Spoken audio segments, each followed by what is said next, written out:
everyone, it's Jananie and welcome back to my channel, This Story Ain't Over. So today I am filming another weekly reading vlog. It is like Wednesday night. I just finished the Literally Dead Book Club live show for All's Well That Ends Well by Mona Awad. If you're interested, go check out the video. I will leave it linked down below. We had a great conversation with me, Kayla, and Erin from Booked and Busy. So yeah, it was a lot of fun, and this is just a very weird book to discuss. So yeah, it was an interesting discussion. But I am currently in the middle of The Inheritance of Arcadia Divina by Zoraida Cordova. I got this in a Book of the Month box, and I'm really excited about this one. And I'm actually, I think about 80 pages in to the book right now, and I've been listening to the audiobook, and I absolutely love it so far. It's quite weird and more of like a generational story, and like crosses a bunch of descendants from this one family called the Montoyas. But basically it begins when sort of the matriarch of the entire family, who lives in this small town called Four Rivers, writes a letter to all of her descendants telling them that she is dying and that they should come collect their inheritance. And so they all sort of pile into this small town to her house to come collect their inheritance, and we're getting sort of backstory about Orquidea herself and her various descendants and the various personalities that sort of come together. So it's very interesting so far. I'm loving it and cannot wait to continue with this. And then, as I said in my TBR, I believe I am also planning to pair this in this vlog with Mexican Gothic by Silvia Moreno-Garcia. As you guys may know, I recently read The Beautiful Ones by this author and absolutely loved it.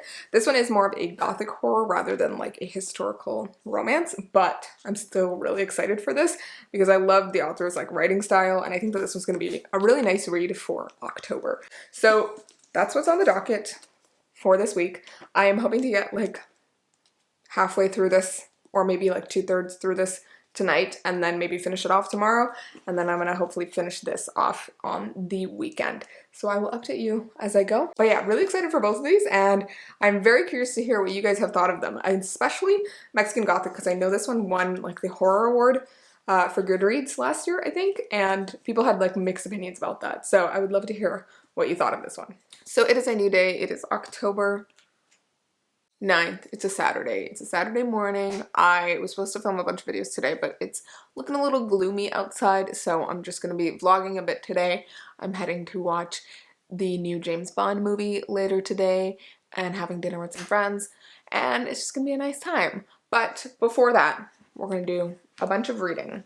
So as I said in my last update, I'm currently reading The Inheritance of Arcadia Divina, and this is going fantastic. I am like past part 1. I'm actually a little bit past where this is in the book because I'm listening to the audiobook, and I was listening to it while I was doing my makeup, and it's going great. I love the audiobook and just like the way that the characters sort of come to life. But I'm finding that this book is like super, super weird, like weirder than I was expecting. Like there are just weird bits of magic, but also just strange things going on, and just so many questions that you are left with. But one thing I am finding is that the book is told in like multiple perspectives and sort of multiple timelines as well. You get like flashback scenes of Orquidea's life, but you also get like current present day scenes from, you know, her descendants and what they're doing. And while I like her descendants and everything that they're doing, I do find that I am more interested in all the scenes from Orquidea's past and the things that she did, and, you know, things that she was put through to become the person that she is at the beginning of the book and like in the present day. So yeah, I'm just really curious about Orquidea's life, and there was a new character that actually came in like a couple chapters ago that I'm very intrigued by, and it seems like there might be also some sort of villain involved in this book. I didn't think it would have a villain. Like I thought it would be one of those books that just doesn't have a villain, but it seems like there might be one. And overall, I'm just really curious to see how it's gonna go.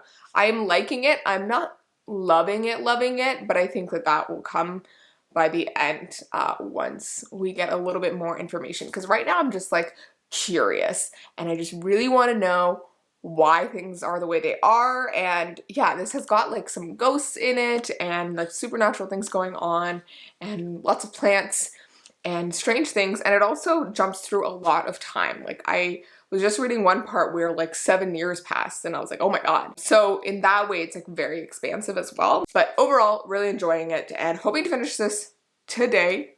Fingers crossed. After that, I'm hoping to pick up Mexican Gothic by Silvia Moreno-Garcia, which I mentioned before. And yesterday, I happened to go to the mall and stopped by the bookstore and realized that Silvia Moreno-Garcia has a new book out. called Velvet Was the Night.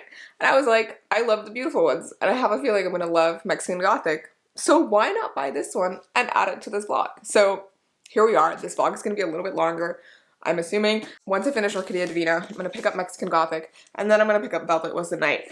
All I know about this one is that it is a mystery, and that's about it. Like, I think they're looking for someone who has gone missing, and it's set in 1970s Mexico City. So overall, seems cool. It's a slow burn of a noir about a daydreaming secretary, a lonesome enforcer, and the mystery of a missing woman they're both desperate to find. That's what the description says. I think it's gonna be cool. I love anything this woman writes, basically. So yeah, excited to pick both these up after Arcadia Divina.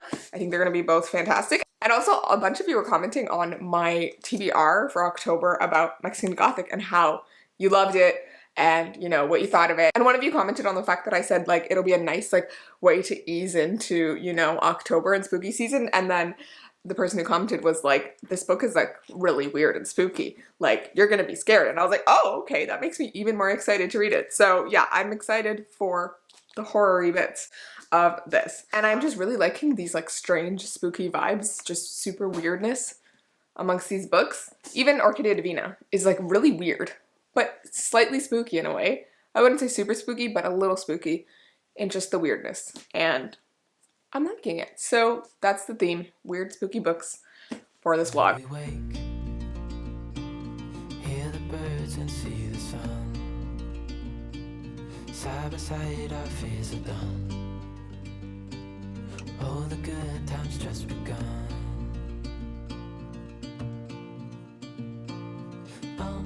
We know what we have, let's hold on tight.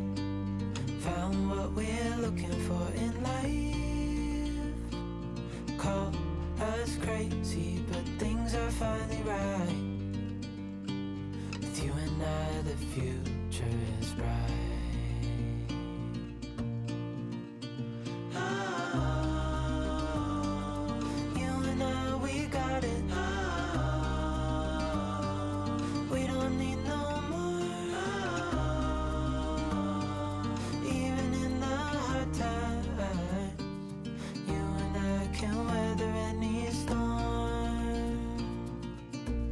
Hello my friends, it's a little bit later. I am a little bit further in The Inheritance of Orquidea Divina, and I just wanted to give you a little update because things are hitting, like shit is hitting the fan. And I'm so interested in what's gonna happen because spooky things are happening and like supernaturally crazy things are happening, and it's getting a little dark. Like, I didn't expect this to be like on the spooky side, but it actually is. And now I'm very curious. Like, it's very mysterious. I feel like I'm on the threshold of it getting like even better. So yeah, I'm just really excited about it and wanted to express that to you. So if you were on the fence about picking this up, highly recommend because it's a little spooky and I'm feeling it. Hear the crickets, see the moon. Side by side and through. No limit to what we can do.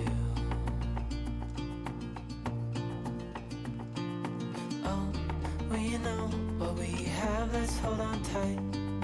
Found what we're looking for in life. Call us crazy, but things are finally right. With you and I, the future is bright.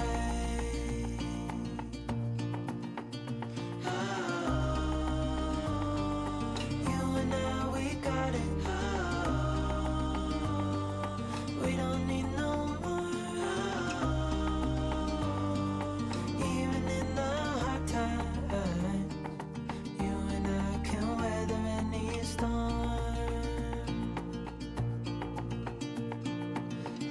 Hello my friends, it's Sunday, it is a new day, and I have just finished The Inheritance of Orquidea Divina. My god, that was so good, and I'm so excited to tell you my thoughts on this, but first I want to tell you a little bit about the sponsor of today's video, which is Skillshare. So I've talked about Skillshare many a time on my channel, but Skillshare is an online learning platform for creative and curious people where you can find a myriad of classes on various subjects from graphic design to illustration, photography, productivity, you know, cooking, like literally anything you could think of, there's a class for it on Skillshare. Classes on Skillshare work in a combination of video lessons and class projects, so you get a really nice, well-rounded experience. And I have found learning on Skillshare to be really enriching to my life. I've picked up skills on like video editing and like marketing and like productivity as well that have really sort of helped me personally. So I definitely think it's a great platform to check out. The class I want to talk about today though is Designing the Life You Want, 4 exercises for clarity and motivation. And this is taught by Michelle B, who is a YouTuber. And in this class, she sort of runs through different exercises to think about your life and rethink the way that you've been living it, but also think about how you can do things a little bit differently in the future. She talks about creating an anti-vision for your life, an 80-20 for your life, and doing an exercise for figuring out what your perfect day would look like. I think this is a really great class if you're looking for something to recenter your life and figure out what you actually want to be doing with it. And I think it's a really great exercise to go through towards the end of the year as you're planning for a new year. I know it's really weird to think about the fact that 2022 is only like 3 months away, but it's on my mind, so I think that's why I wanted to take this class, and I found it really, really useful. So yeah, Skillshare is super awesome, and I definitely think you should check it out and pick up a new skill. And I have a really awesome offer for you guys today. The first 1,000 of my subscribers who click the link in my description will get a 1-month free trial, a full month free trial of Skillshare, so you can start exploring your creativity and learning something new. I definitely think it's a great offer, and you can do a lot in 1 month, so definitely get on that offer. You know, it's a full free month, and you can, you know, take multiple classes in that time. So yeah, even if you're not gonna like sign up for the rest of the time and like pay for it, I think you should at least take this offer of the free month so that you can learn something new. So yeah, I know you guys will take advantage of that offer and go click that link. It also helps me out if you do click it. Thank you so much to Skillshare for sponsoring this video, and now let's get into my thoughts on Arcadia Divina. Okay, y'all, this was fantastic. I literally just finished it, and it was just so much more incredible than I thought it was gonna be, and I just loved that. I think what surprised me the most though is that it had a lot more plot and like sort of a driving plot towards the end than I thought it would. I thought it would be more of a character study on, you know, this entire family, but it ended up being like an actually plot-driven book with like a villain and like a climax and everything, which I really, really enjoyed. And I think it was just so interesting, you know, uncovering Orquidea's past and seeing how it affected her family in the present.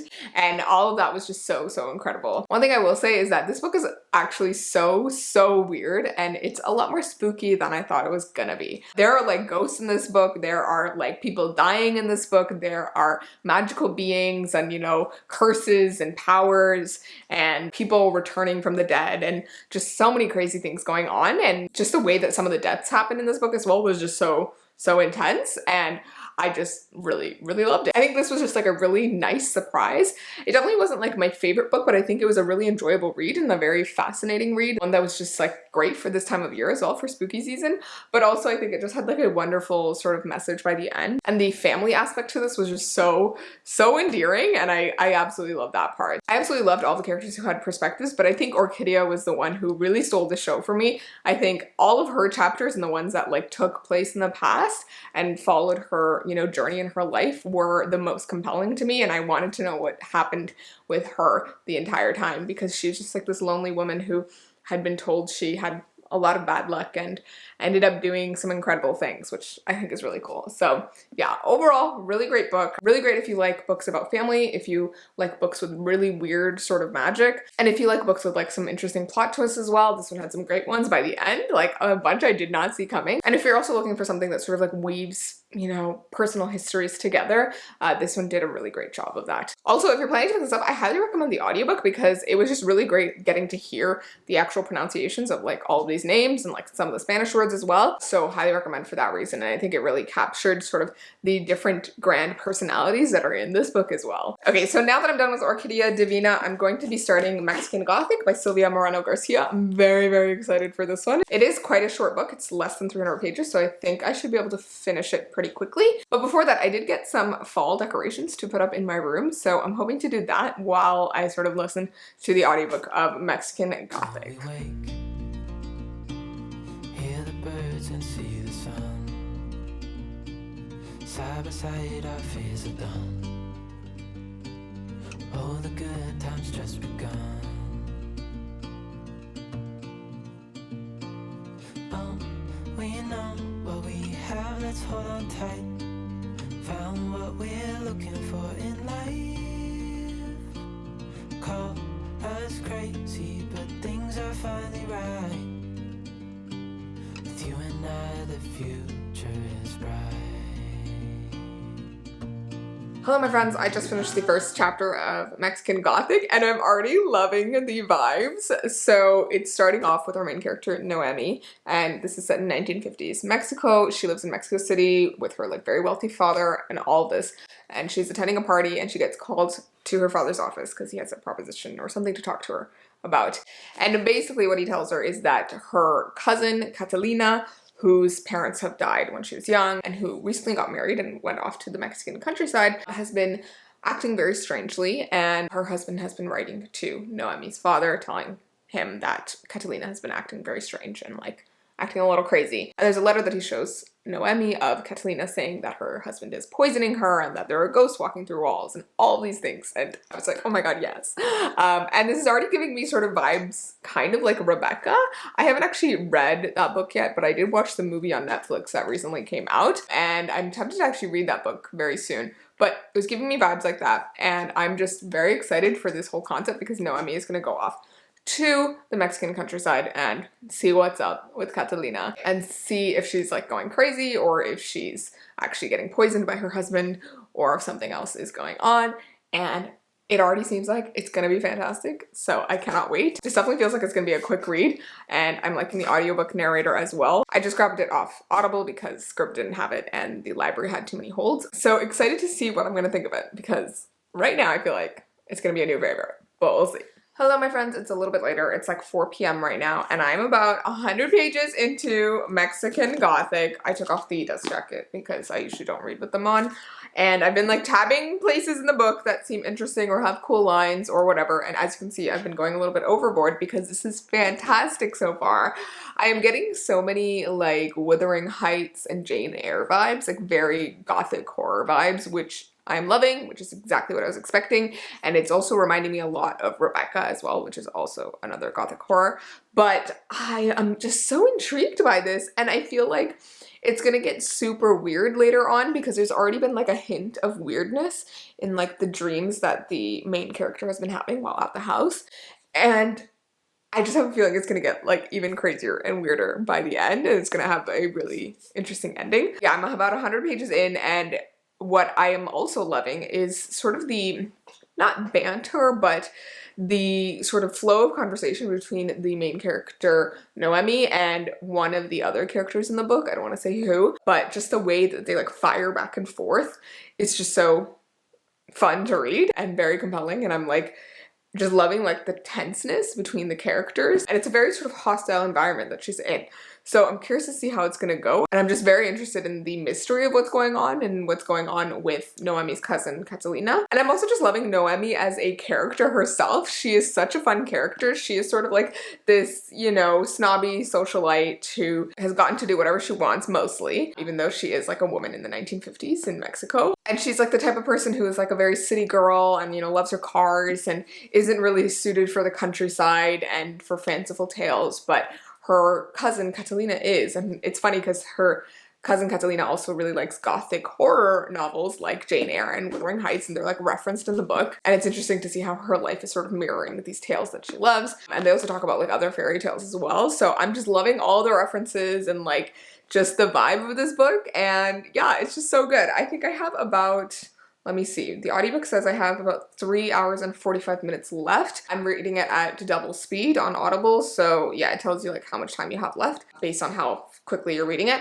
And yeah, I feel like that's not a very long time, and I can probably finish that today. I am going out later today, but hopefully when I get back later, I can just binge read the rest because I'm loving this. And yeah, I'm just so curious, and now I'm really excited to pick up Silvia Moreno-Garcia's other book, Velvet Was the Night, which I picked up at the bookstore the other day. This one's like a straight up mystery, so I'm also excited for this, but I'm just loving all of these vibes, and yeah, it's just making me so happy for fall time spookiness. Good morning, my friends. It is a new day. I am using my other vlogging camera, so this might look a little bit different than usual, but it is Tuesday morning. I took an extra long weekend from work, and I'm gonna be going to get my hair colored. today, which is very exciting. So I thought I would bring you along for the journey since we're doing the vlog. I'm probably going to be listening to an audiobook while like the hair coloring is gonna be happening because it's gonna take like most of the morning. So I'm excited about that. I am a lot further into Mexican Gothic. I'm like at the very end. I have like 30 minutes left, I think. I kept falling asleep last night because I was just really tired after going to dinner and just being out all day, so I didn't end up like finishing the book, but I have like 2 chapters left and I just need to know what happens, and I have a feeling it's not gonna end very well, which I'm scared about, but it's fantastic so far. I'll give you more thoughts when I'm home, but yeah, I am planning to actually listen to Velvet Was the Night though by Silvia Moreno-Garcia when I'm at the hair salon, so that should be a lot of fun. It's like a, you know, mystery, murder mystery type situation, so I think it's gonna be fun and like a nice one to just sit and listen to while I'm at the hair salon. I'm very excited about today, so we'll see how my hair turns out, and I hope you enjoy the ride. Hear the crickets, see the moon, side by side and through. No limit to what we can do. Oh, we know what we have, let's hold on tight. Found what we're looking for in life. Call us crazy, but things are finally right. With you and I, the future is bright. Hello my friends, I am back from my hair appointment, and as you can see, it is all volumed up and colored, which is exciting. It's a little bit more blonde than I was hoping for or expecting, but I still sort of like it, so let me know what you guys think of the hair. I did not get any ridging done while I was at the hair salon. I was like on my phone when I was at the dryer, but when she was cutting I was, you know, chatting with my stylist. But yeah, I didn't end up listening to the audiobooks. I ended up just like scrolling through Instagram and like watching YouTube videos because I had my earphones with me. So right now I'm a little tired. I have a little bit of a headache, but hopefully it'll go away. I'm going to listen to the end of Mexican Gothic, and then I'll probably start Velvet Was the Night right after that. And that's probably what I'm reading most of today and also tomorrow, and then hopefully I'll be able to wrap up this vlog. I also just got Bunny by Mona Awad in the mail today, and I'm thinking about actually picking that up sometime this month, but I already have a pretty stacked TBR, so we'll see. But regardless, that's the update for right now. Hey everyone, I just finished Mexican Gothic by Silvia Moreno-Garcia, and guys, that was fantastic. Definitely a new favorite and like one of my new favorite horror books. I don't really read a lot of horror in general, but this one was fantastic. The perfect Gothic horror if you're looking for one. If you loved Wuthering Heights or Jane Eyre, perfect book to read. But this one definitely was a lot weirder than I expected it to be, in like a good way. Some of the stuff that gets revealed towards the second half and towards the end just like is totally insane, and kind of the moment when we find out like all of the secrets of the house was just super cool and totally wild and unlike anything I expected as well. Like this book felt a little bit trippy from the beginning, but like it was even trippier by the end, and I really loved like all the characters and all the villains as well. They were just so well done, and overall it was just written really well, and I loved Noemi's character, and I loved like the progression of like the mystery and also just like the thrilling elements and the actual horror storyline. And this definitely is like a haunted house story through and through. Most of the book takes place in the house in High Place, and it was just fantastic. So yeah, I got exactly what I was hoping for with this book, which was just really exciting. But if you guys are looking for a spooky book to pick up for October and for this season, this one is the perfect one to pick up. I'll probably go into more like in-depth thoughts about this in my wrap up at the end of the month, but yeah, overall just loved it so much. And Silvia Moreno-Garcia is definitely a new favorite author for me. Like this is the second book that I've absolutely loved, and I also feel like this one's gonna be on like my top 10 faves of this year, but we'll see. I feel like I've read a lot of really great books this year, so it's gonna be a little tricky choosing, but I am gonna be picking up Velvet Was the Night by Silvia Moreno-Garcia. I was going to read this book in this vlog, but I think I'm going to end this vlog here and read this one in my next weekly vlog so I can get this one up in time for you guys. But I'm going to be reading this book, and I think this will go quite quickly for me based on how quickly I read Mexican Gothic. And then for the next vlog, I'm also going to be picking up Verity by Colleen Hoover, which a lot of you wanted to know my thoughts on, and a lot of you have loved, absolutely, and a lot of you also told me you hated, so I'm curious to see what I'm going to think of it. I have read a bunch of Colleen Hoover's other books, and I really enjoyed them. Even if like they're not the best books, they were great romances, but this is one of her thrillers, so I'm excited to try it out. And then I'm also super excited to be picking up in my next vlog the Southern Book Club's Guide to Slaying Vampires by Grady Hendrix. I've heard so many fantastic things about this book, so I definitely think it's going to be a fun one. It is a bit on the longer side, so I'm a little concerned about that. It's like 400 pages, but hopefully I can get through this and Verity and also Velvet Was the Night. I feel like I'm going for like sort of a mystery vibe before this next vlog, so I'm excited for it. And I feel like it's going to be a great time for spooky season. But that is about all I have for this vlog. So I hope you guys enjoyed watching. Definitely go check out Skillshare and use the link in my description to grab that 1 month free trial. The first 1,000 people who click it will get that 1 month free trial. And if you haven't already, go check out my Instagram, Twitter, Goodreads, and TikTok in the description down below. And I would also love it if you guys would go hit that subscribe button down below and also hit the bell icon down below, which will give you a notification each time I post a new video. So if you want to, get updated when the new vlog goes up, I would definitely go hit that button. I'm very excited by all my spooky reading progress and cannot wait to continue in the next vlog. So I'll see you in my next video, and please remember that this story ain't over. Bye!